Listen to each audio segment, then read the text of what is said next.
বিয়ের 15 বছর পর গণমাধ্যমের সামনে নিজের প্রেমের কোথা থেকে শুরু সে ব্যাপারে কথা বললেন মোস্তফা সরোয়ার ফারুকী। ফারুকী এবং তিশা বিয়ে করেছেন প্রেম করে, এই খবরটা অনেকেরই জানা, কিন্তু সেই প্রেম কোথা থেকে শুরু সেই ঘটনায় এবার নিজের মুখে শোনালেন সংস্কৃতি বিষয়ক উপদেষ্টা মোস্তফা সরোয়ার ফারুকী।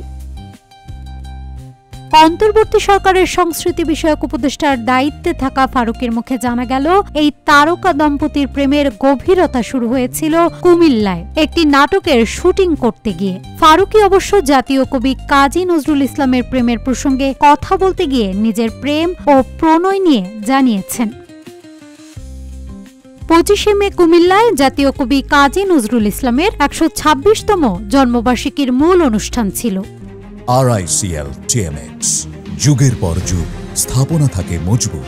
বিকেলে কুমিল্লা জেলা শিল্পকলা একাডেমির মিলনায়তনে আয়োজিত অনুষ্ঠানে প্রধান অতিথি হিসেবে অংশ নেন সংস্কৃতি বিষয়ক উপদেষ্টা মোস্তফা সরোয়ার ফারুকী। অনুষ্ঠানে কুমিল্লায় জাতীয় কবির প্রেমের স্মৃতি নিয়ে বক্তব্য দিতে গিয়ে তিনি নিজের প্রেমের প্রসঙ্গেও কথা বলেন।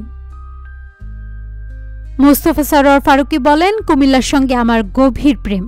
আপনারা জানেন আমি কুমিল্লায় বহুবার শুটিং করতে এসেছি। আমার প্রেম মানে আমি যাকে পরে বিয়ে করেছি তিশা। আমাদের প্রেমের গভীরতা শুরু হয় কুমিল্লাতে ক্যারাম নামের একটি প্রোডাকশন করতে এসে। কুমিল্লাতে যে শুধু নজরুলের প্রেমের স্মৃতি আছে তা নয়, নজরুলের ছোট ভাইদেরও প্রেমের স্মৃতি রয়েছে। উপদেষ্টা আরও বলেন, কুমিল্লায় যখনই শুটিং করতে আসতাম কোন কোন জায়গায় নজরুলের স্মৃতি রয়েছে সেগুলো নিয়ে আমাদের মধ্যে আলোচনা হতো।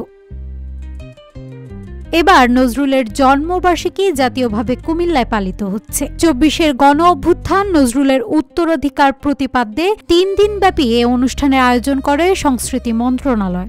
বাংলাদেশ শিল্পকলা একাডেমির সহযোগিতায় অনুষ্ঠান ব্যবস্থাপনায় রয়েছে কুমিল্লা জেলা প্রশাসন। 2010 সালের 16 জুলাই ফারুকী ও তিশা বিয়ে করেন। ইলহাম নুসরাত ফারুকী নামে তাদের একটি কন্যা সন্তান রয়েছে। কচি খন্দকারের গল্প থেকে মোস্তফা সরোয়ার ফারুকী ক্যারাম নাটকটি নির্মাণ করেছিলেন।